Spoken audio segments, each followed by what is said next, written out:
ಮನೋವಿಹಾರಿಣಿ.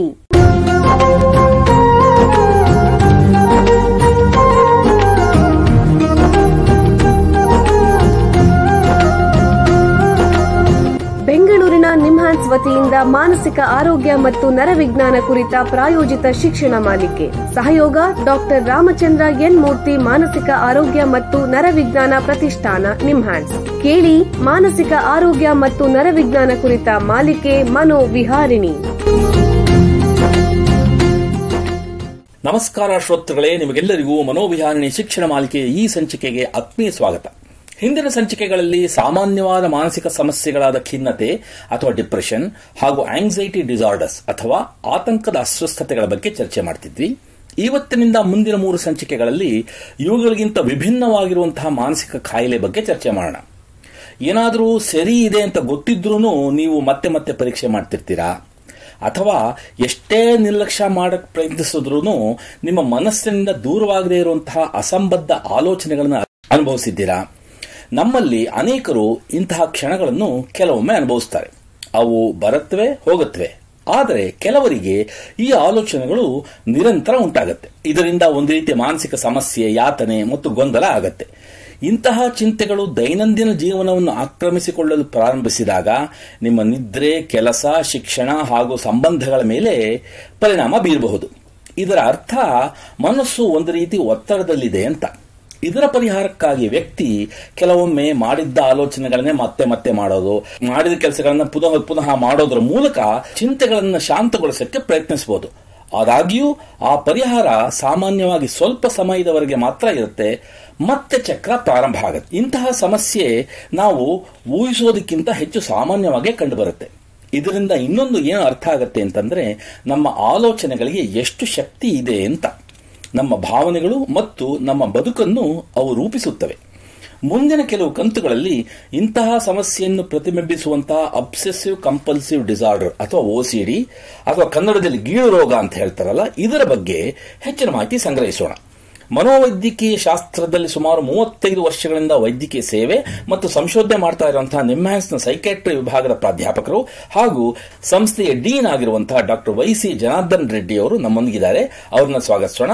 ನಮಸ್ಕಾರ ಡಾಕ್ಟರ್ ಜನಾರ್ದನ್ ಅವರೇ. ನಮಸ್ಕಾರ. ನಿಮಗೆ ಈ ಕಾರ್ಯಕ್ರಮಕ್ಕೆ ಸ್ವಾಗತ. ಡಾಕ್ಟರ್ ಜನಾರ್ದನ್ ಅವರೇ, ನಿಮಗೆ ಮೊದಲನೇ ಪ್ರಶ್ನೆ ಏನು ಅಂತಂದ್ರೆ, ವೈದ್ಯಕೀಯ ದೃಷ್ಟಿಯಿಂದ ಈ OCD ಅಥವಾ ಗೀಳು ರೋಗ ಅಂತಂದ್ರೆ ಏನು? OCD ಅಥವಾ ಅಬ್ಸೆಸಿವ್ ಕಂಪಲ್ಸಿವ್ ಡಿಸಾರ್ಡರ್ ಅಂತ ಇಂಗ್ಲಿಷ್ ನಲ್ಲಿ ಹೇಳ್ತಾರೆ, ಕನ್ನಡದಲ್ಲಿ ಗೀಳು ರೋಗ ಅಂತ ಹೇಳ್ತಾರೆ. ಇದು ಒಂದು ರೀತಿ ಮಾನಸಿಕ ಕಾಯಿಲೆ, ಮೆದುಳಿನ ರೋಗ ಅಂತಾನೆ ಹೇಳ್ಬಹುದು. ಈ ಕಾಯಿಲೆ ಮುಖ್ಯವಾದ ಲಕ್ಷಣಗಳು ಏನಂದ್ರೆ, ಬೇಡವಾದ ಆಲೋಚನೆಗಳು ನಿಮ್ಮ ಮನಸ್ಸಿನಲ್ಲಿ ನಿಮ್ಮ ಇಷ್ಟಕ್ಕೆ ವಿರುದ್ಧವಾಗಿ ಅವು ಅಸಂಬದ್ಧ ಅಥವಾ ಅತಿರೇಕ, ಅನವಶ್ಯಕ ಅಂತ ಗೊತ್ತಿದ್ರು ಮರುಕಳಿಸೋದು. ಅದರಿಂದಾಗಿ ನಿಮಗೆ ಭಯ, ಗಾಬರಿ, ಆತಂಕ ಅಥವಾ ಅಸಹ್ಯ ಉಂಟಾಗೋದು. ಈ ಆಲೋಚನೆಗಳನ್ನ ಸರಿ ಮಾಡ್ಲಿಕ್ಕೆ ಆಗಲಾರ್ದನೆ ನೀವು ಕೆಲವು ಚಟುವಟಿಕೆಗಳನ್ನ ಪುನರಾವರ್ತ ರೀತಿಯಲ್ಲಿ ಮಾಡೋದು. ಉದಾಹರಣೆಗೆ, ಕೊಳಗಿನ ಭಯ ಇದ್ರೆ ಪದೇ ಪದೇ ಕೈ ತೊಳೆಯೋದು. ಇವು ಈ ರೋಗದ ಮುಖ್ಯವಾದ ಲಕ್ಷಣಗಳು. ಇದಕ್ಕೆ ನಾವು ಗೀಳು ರೋಗ ಅಂತ ಹೇಳ್ತೀವಿ. ಯಾಕೆಂದ್ರೆ ಇದು ಒಂಥರ ಗೀಳಾಗಿಬಿಡುತ್ತೆ. ನೀವು ಇದರಿಂದ ಹೊರಗೆ ಬರೋದಕ್ಕೆ ತುಂಬಾ ಕಷ್ಟವಾಗುತ್ತೆ, ಎಷ್ಟೇ ಪ್ರಯತ್ನ ಪಟ್ಟರು. ಮಾಡಿದ ಕೆಲಸನ ಮತ್ತೆ ಮಾಡ್ತಾರೆ. ಹೌದು, ಪದೇ ಪದೇ ಪುನರಾವರ್ತನೆ ಮಾಡೋದು. ಅದು ಯಾಕೆ ಮಾಡ್ತೀರಾ ಅಂತಂದ್ರೆ, ಈ ಆಲೋಚನೆಗಳನ್ನ ದೂರ ಮಾಡೋದಕ್ಕೆ. ನಿಮಗೆ ಕೆಲವು ಅಸಂಬದ್ಧ ಆಲೋಚನೆ ಮನಸ್ಸಿಗೆ ಬರುತ್ತೆ, ದೂರ ಮಾಡಬೇಕಾದ್ರೆ ಇನ್ನೇನೋ ಮಾಡ್ತೀರಿ ರಿಪೀಟೆಡ್ ಆಗಿ ನೀವು. ಹಾಗೆ ಅದನ್ನ ದೂರ ಮಾಡಬಹುದು ಅಂತ. ಆದ್ರೆ ಇದೇ ಒಂದು ಸಮಸ್ಯೆ ಆಗೋಗ್ಬಿಡುತ್ತೆ ಆಮೇಲೆ ನೀವು. ಅಂದ್ರೆ ಈ OCD ಅಥವಾ ಗೀಳು ರೋಗ ಅನ್ನೋದು ಯಾರಿಗೆ ಬೇಕಾದ್ರೆ ಬರ್ಬೋದೇ? ಅಂದ್ರೆ ಮಕ್ಕಳಿಗೆ, ಹದಿಹರೆಯದವರಿಗೆ ಅಥವಾ ವೃದ್ಧರಿಗೆ? ವೃದ್ಧರಲ್ಲಿ ಕಾಣಿಸ್ಕೊಳ್ಳೋ ಸಾಧ್ಯತೆ ಬಹಳ ಕಡಿಮೆ.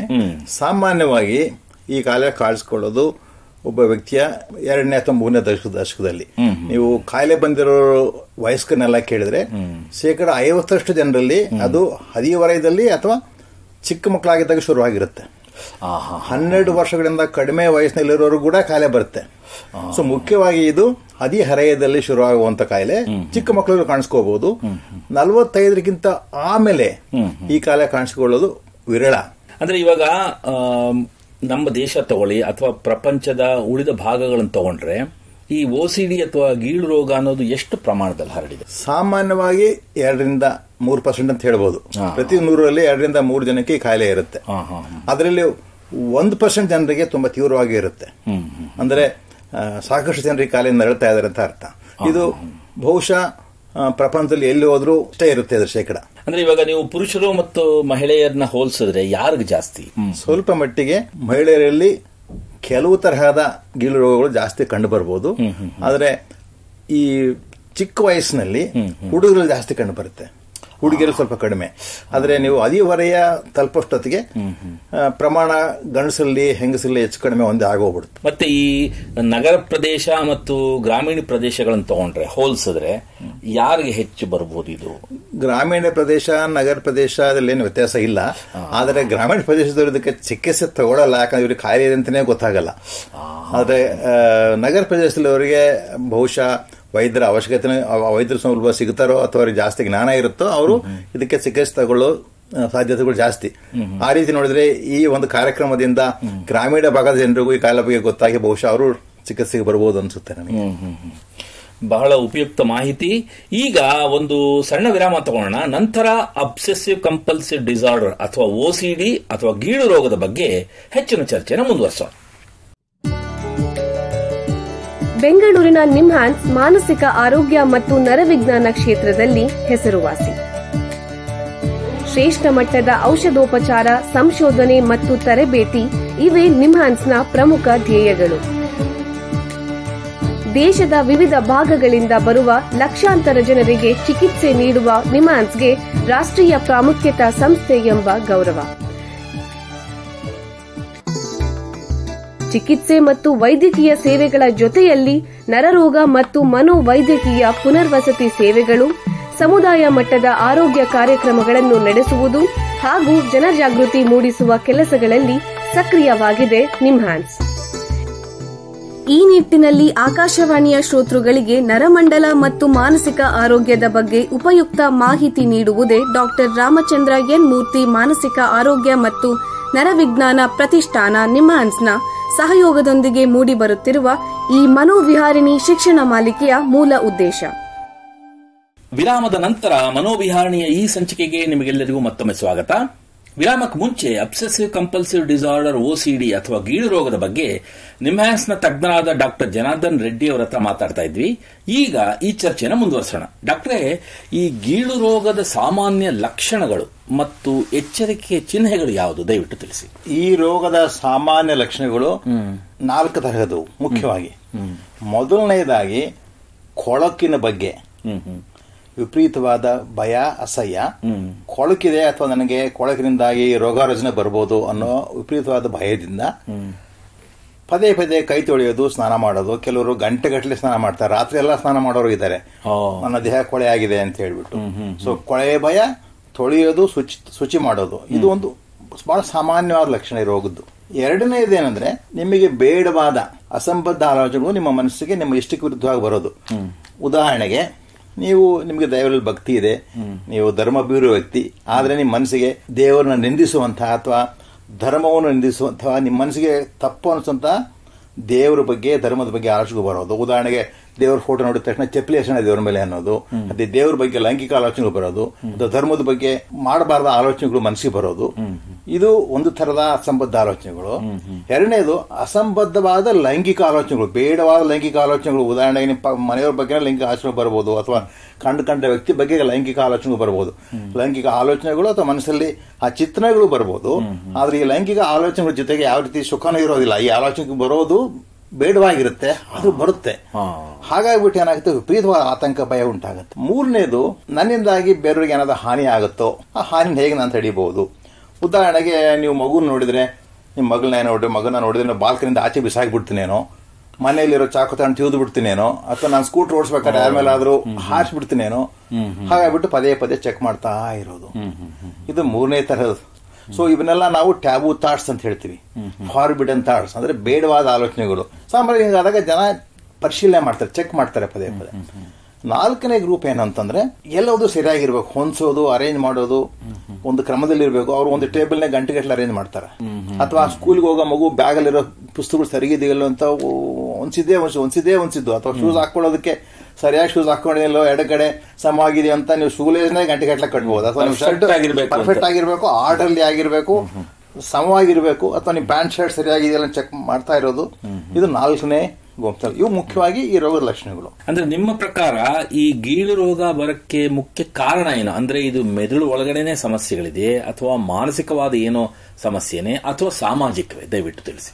ನಮ್ಮ ಮೆದುಳಿನಲ್ಲಿ ಕೆಲವು ನಾವೇ ನ್ಯೂರೋ ಸರ್ಕ್ಯೂಟ್ಸ್ ಅಂತ ಹೇಳ್ತೀವಲ್ಲ, ನರ ಸಂಪರ್ಕಗಳು ಜಾಲ ಇದೆಯಲ್ಲ, ಆ ಕೆಲವು ಜಾಲಗಳು ತುಂಬಾ ಜಾಸ್ತಿ ಆಕ್ಟಿವ್ ಆಗಿಬಿಡ್ತವೆ. ಈ ಜಾಲಗಳು ಮುಖ್ಯವಾದ ಕೆಲಸ ಏನಂದ್ರೆ ಬೇಡವಾದ ಆಲೋಚನೆಗಳನ್ನ ಪಕ್ಕಕ್ಕಿಡೋದು. ಅದು ಯಾವಾಗ ಈ ಜಾಲಗಳು ತುಂಬಾ ಆಕ್ಟಿವ್ ಆಗಿಬಿಡುತ್ತೋ ಅವಾಗ ಬೇಡವಾದ ಆಲೋಚನೆಗಳು ಪದೇ ಪದೇ ನಿಮ್ಮ ಮನಸ್ಸಲ್ಲಿ ಬರ್ಲಿಕ್ಕೆ ಶುರುವಾಗ್ತವೆ. ಆ ಬರ್ಲಿಕ್ಕೆ ಶುರುವಾದಾಗ ಗಾಬರಿ ಆಗುತ್ತೆ. ಗಾಬರಿ ಆದಾಗ ಇನ್ನೇನೋ ಮಾಡ್ತೀರಿ ನೀವು, ಪುನರಾವರ್ತನ ಕ್ರಿಯೆಗಳು ಅಥವಾ ಕಂಪಲ್ಷನ್ಸ್ ಅಂತ ಏನ್ ಹೇಳ್ತೀವಿ ಅದು ಶುರುವಾಗುತ್ತೆ. ಇನ್ನೂ ಒಂದು ಏನಂದ್ರೆ ಕೆಲವು ಸರ್ತಿ ಇದು ಅನುವಂಶಿಕವಾಗೂ ಬರಬಹುದು. ಮೂರನೇದಾಗಿ ಮೆದುಳಿನಲ್ಲಿ ಕೆಲವು ನ್ಯೂರೋ ಟ್ರಾನ್ಸ್ಮಿಟರ್ಸ್ ಅಥವಾ ನರವಾಹಕಗಳು ಕಡಿಮೆ ಆಗಿರುತ್ತೆ ಅಂತ. ಅದರಲ್ಲಿ ಸೆರೋಟೋನಿನ್, ಡೋಪಮಿನ್, ಗ್ಲೂಟಮೇಟ್ ಅಂತ 3 ಮುಖ್ಯವಾದ ನರವಾಹಕಗಳು ಕಡಿಮೆ ಆಗಿರುತ್ತೆ ಅಂತ. ಆದ್ರೆ ಇವುಗಳಲ್ಲಿ ಮುಖ್ಯವಾದದ್ದು ಗೀಳು ರೋಗದಲ್ಲಿ ಸೆರೋಟೋನಿನ್ ಪ್ರಮಾಣ ಕಡಿಮೆ ಇರುತ್ತೆ ಅಂತ. ಸೊ ಸೆರೋಟೋನಿನ್ ಹೆಚ್ಚು ಮಾಡುವಂತಹ ಮಾತ್ರೆಗಳು ಈ ಕಾಯಿಲೆಗೆ ಪರಿಣಾಮಕಾರಿ ಕೆಲಸ ಮಾಡ್ತವೆ. ಸೊ ಸೆರೋಟೋನಿನ್ ಸಮಸ್ಯೆ ಇರಬಹುದು. ಮೂರನೇದು, ಕೆಲವರಿಗೆ ಸೈಕಲಾಜಿಕಲ್ ಆಗಿ ಯೋಚನೆ ಮಾಡೋದಾದ್ರೆ, ಮಾನಸಿಕವಾಗಿ ಯೋಚನೆ ಮಾಡೋದಾದ್ರೆ ಅವರು ಕೆಲವು ಸಂದರ್ಭಗಳನ್ನ ಬೇರೆ ರೀತಿ ಅರ್ಥೈಸ್ತಾರೆ. ಅವ್ರಿಗೆ ಆ ಒಂದು ಟೆಂಡೆನ್ಸಿ ಇರುತ್ತೆ. ಉದಾಹರಣೆಗೆ ನನಗೊಂದು ಬೇಡ ಆಲೋಚನೆ ಮನಸ್ಸು ಬಂದ್ರೆ ಅದನ್ನ ಪಕ್ಕಿಟ್ಬಿಡ್ತೀನಿ, ಏನೋ ಬಂದ್ಬಿಟ್ಟು ಹೋಗ್ಲಿ ಅಂತ. ಕೆಲವರಿಗೆ ಬೇಡವಾದ ಆಲೋಚನೆ ಮನಸ್ಸಿಗೆ ಬಂದಾಗ ನನಗೆ ಬೇಡವಾದ ಆಲೋಚನೆ ಮನಸ್ಸಿಗೆ ಬರ್ತಾ ಇದೆ ಅಂದ್ರೆ ನಾನು ಕೆಟ್ಟನೇ ಇರ್ಬೋದೇನೋ, ಅಥವಾ ಈ ಬೇಡವಾದ ಆಲೋಚನೆಯಿಂದ ನಾನು ಮುಂದೇನಾದ್ರೂ ಆದ್ರೆ ಅದು ಹೇಳಿದ ಪ್ರಕಾರ ನಡ್ಕೊಂಡ್ಬಿಡ್ತೀನೇನೋ, ಸೊ ಈ ಆಲೋಚನೆಗೆ ಒಂದು ಅರ್ಥ ಇದೆಯೇನೋ, ಈ ಆಲೋಚನೆ ಕಂಟ್ರೋಲ್ ಮಾಡದಿದ್ರೆ ಇನ್ನೇನೋ ಆಗ್ಬಿಡುತ್ತೇನೋ ಅಂತ ಈ ತರ ಒಂದು ತುಂಬಾ ಅತಿ ಜವಾಬ್ದಾರಿಯುತ ನಂಬಿಕೆ ಇರುತ್ತೆ ಅವರಿಗೆ. ತಮ್ಮ ಆಲೋಚನೆಗಳನ್ನ ತಾವೇ ನಿಗ್ರಹಿಸಲಾಗದೆ ಇರೋದಕ್ಕೆ ತುಂಬಾ ಜವಾಬ್ದಾರಿ ಜಾಸ್ತಿ ಅವರಿಗೆ. ಸೊ ಈ 3 ಒಟ್ಟಿಗೆ ಕೆಲಸ ಮಾಡ್ತವೆ ಅಂತ ನನಗೆ ಅನ್ಸುತ್ತೆ. ಈ OCD ಜೊತೆ ಬೇರೆ ಯಾವುದಾದ್ರೂ ವಿವಿಧ ರೀತಿಯ ಮಾನಸಿಕ ಸಮಸ್ಯೆಗಳ ಜೊತೆಗೆ ಉಂಟಾಗಬಹುದಾ? ಸಾಮಾನ್ಯವಾಗಿ ಜೊತೆ ಬರೋದು ಖಿನ್ನತೆ, ಆಮೇಲೆ ಇನ್ನು ಕೆಲವರಿಗೆ ಬೇರೆ ತರದ ಭಯ, ಆತಂಕದ ರೋಗಗಳು ಕಾಣಿಸ್ಕೋಬಹುದು. ಮೂರನೇದಾಗಿ ಚಿಕ್ಕ ಮಕ್ಕಳಲ್ಲಿ ಟಿಕ್ ಡಿಸಾರ್ಡರ್ ಅಂತ ಹೇಳ್ತಾರೆ. ಅಂದ್ರೆ ನೀವು ದೇಹದಲ್ಲಿ ಮಾಂಸಖಂಡಗಳನ್ನ ಕುಣಿಸೋದು, ಹುಬ್ಬಾರಿಸೋದು, ಆಮೇಲೆ ಈಗ ನಿಮ್ಮ ಭುಜವನ್ನು ಹಾರಾಡಿಸೋದು, ಈ ತರ ಟಿಕ್ ಡಿಸಾರ್ಡರ್ ಅಂತ ಕಾಯಿಲೆ ಚಿಕ್ಕ ಮಕ್ಕಳಲ್ಲಿ ಕಂಡು ಬರುತ್ತೆ. ಇನ್ನು ಕೆಲವರಿಗೆ ತಾನು ನೋಡ್ಲಿಕ್ಕೆ ತುಂಬಾ ಕುರೂಪಿ ಆಗಿದ್ದೇನೇನೋ ಅಂತ ತುಂಬಾ ಹೋಗ್ಬಿಟ್ಟು ಕನ್ನಡದಲ್ಲಿ ನೋಡ್ಕೊಳ್ಳೋದು. ಅದನ್ನ ಕನ್ನಡ ಇಂಗ್ಲಿಷ್ನಲ್ಲಿ ಬಾಡಿ ಡಿಸ್ಮಾರ್ಫಿಕ್ ಡಿಸಾರ್ಡರ್ ಅಂತ ಹೇಳ್ತಾರೆ. ನಿಮಗೆ ನಿಮ್ಮ ರೂಪದ ಬಗ್ಗೆ ತುಂಬಾ ಅಸಹನೆ, ತುಂಬಾ ಕುರೂಪಿ ಆಗಿದ್ದೇನೇನೋ ಅಂತ ಹೇಳ್ಬಿಟ್ಟು. ಇನ್ನು ಕೆಲವರಿಗೆ ವಿಪರೀತವಾಗಿ ಕೂದಲು ಕೇಳೋ ಅಭ್ಯಾಸ ಇರುತ್ತೆ, ಟೆಕೋಟ್ಲೋಮೇನಿಯಾ ಅಂತ. ಇವೆಲ್ಲ OCD ಕಾಯಿಲೆ ಜೊತೆಗೆ ಕಾಣಿಸಿಕೊಳ್ಳಬಹುದಂತ ಬೇರೆ ಕಾಯಿಲೆಗಳು. ಬಟ್ ಮುಖ್ಯವಾಗಿ ಕಾಣಿಸ್ಕೊಳ್ಳೋದು ಡಿಪ್ರೆಷನ್, ಖಿನ್ನತೆನೆ, ಅದೇ ಸಾಮಾನ್ಯವಾದ. ನೀವಾಗ್ಲೇ ಹೇಳಿದ್ರಿ ಇದು ಅನುವಂಶಿಕವಾಗಿರ್ಬೋದು ಅಂತ ಅಂದ್ಬಿಟ್ಟು. ಅಂದ್ರೆ ತಂದೆ ತಾಯಿಗಳಿಗೆ OCD ಇದ್ರೆ, ಗೀಳು ರೋಗ ಇದ್ರೆ ಅದು ಮಕ್ಕಳಿಗೂ ಬರ್ಬೋದಾ? ಬಂದೇ ಬರುತ್ತೆ ಅಂತಲ್ಲ. ಸಾಮಾನ್ಯ ಜನರಲ್ಲಿ ನಾನು ಹೇಳಿದಾಗ 2-3% ಜನರಲ್ಲಿ ರೋಗ ಕಾಣಿಸ್ಕೊಳ್ಳುತ್ತೆ.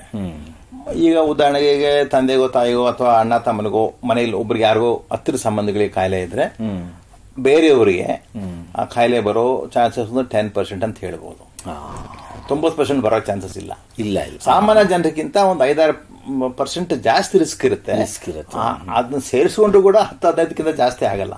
ಸೊ 80-90% ಬರೋ ಚಾನ್ಸಸ್ ಜಾಸ್ತಿ. ಅಂದ್ರೆ ಅವ್ರ ತಂದೆ ತಾಯಿಗಳಿದೆ ಅಂದ ತಕ್ಷಣ ಬರಲೇಬೇಕು ಅನ್ನೋದು ಕಾಯಿಲೆ ಅಲ್ಲ ಇದು. ಬಹಳ ಉಪಯುಕ್ತ ಮಾಹಿತಿ. ನೋಡಿ, ನಿಮ್ಮ ಹತ್ರ ಮಾತಾಡ್ತಾ ಕಾಲ ಕಳೆದಿದ್ದೇ ಗೊತ್ತಾಗ್ಲಿಲ್ಲ. ಇಲ್ಲಿಗೆ ಸಂಚಿಕೆ ಮುಗಿಸುವಂತ ಸಮಯ ಆಗ್ತಾ ಇದೆ. ಡಾಕ್ಟರ್ ಜನಾರ್ದನ್ ರೆಡ್ಡಿ ಅವರೇ, ಎಲ್ಲ ಕೇಳುಗರಿಗೆ ಅಬ್ಸೆಸಿವ್ ಕಂಪಲ್ಸಿವ್ ಡಿಸಾರ್ಡರ್ ಅಥವಾ ಗೀಳು ರೋಗದ ಬಗ್ಗೆ ಉಪಯುಕ್ತ ಮಾಹಿತಿ ನೀಡಿದ್ದೀರಾ. ನಿಮಗೆ ಎಲ್ಲರ ಪರವಾಗಿ ಧನ್ಯವಾದಗಳು. ಶ್ರೋತೃಗಳೇ, ಮಾನಸಿಕ ಆರೋಗ್ಯ ಮತ್ತು ನರವಿಜ್ಞಾನದ ಬಗ್ಗೆ ಇನ್ನೂ ಹೆಚ್ಚಿನ ಮಾಹಿತಿಯೊಂದಿಗೆ, ಅದರಲ್ಲೂ OCD ಗೀಳು ರೋಗದ ಬಗ್ಗೆ ಇನ್ನೂ ಹೆಚ್ಚಿನ ಮಾಹಿತಿಯೊಂದಿಗೆ ಮನೋವಿಹಾರಣೆಯ ಮುಂದಿನ ಸಂಚಿಕೆಯಲ್ಲಿ ಭೇಟಿಯಾಗೋಣ. ನಮಸ್ಕಾರ. ಇಲ್ಲಿಯವರೆಗೆ ಬೆಂಗಳೂರಿನ ನಿಮ್ಹಾನ್ಸ್ ವತಿಯಿಂದ ಮಾನಸಿಕ ಆರೋಗ್ಯ ಮತ್ತು ನರವಿಜ್ಞಾನ ಕುರಿತ ಪ್ರಾಯೋಜಿತ ಶಿಕ್ಷಣ ಮಾಲಿಕೆ ಮನೋವಿಹಾರಿಣಿ ಕೇಳಿದಿರಿ.